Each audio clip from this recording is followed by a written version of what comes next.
নমস্কাৰ সকলো শিপিনীলৈকে আজি নেশ্যনেল হেণ্ডলুম ডে'ৰ শুভেচ্ছা জনালোঁ। আৰু মই তাঁতৰশালতে মই আচলতে এফালে যাবলৈ লৈছোঁ আৰু আমাৰ গোলাঘাটত পাতিছে HPB কলেজত নেশ্যনেল হেণ্ডলুম ডে' আৰু তালৈকে আমাক নিমন্ত্ৰণ কৰিছে আৰু আমি যাবলৈ ওলাইছোঁ আৰু ভাবিলোঁ আপোনালোকৰ লগত শ্বেয়াৰ কৰোঁ। আৰু যাবলৈ লৈছোঁ মই শালৰ ওচৰতে ৰৈ অকণমান ভিডিঅ' কৰি আপোনালোকক বহুত শুভেচ্ছা জনালোঁ। Happy national handloom day'.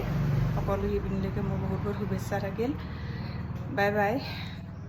দুবাৰ আছিলে, ঠিক তেনেধৰণে ইণ্টাৰ ইউনিভাৰ্চিটিটো আমাৰ কলেজে ৰানাৰ আপ পাইছিলে তেওঁলোকৰ ছিংগলছত।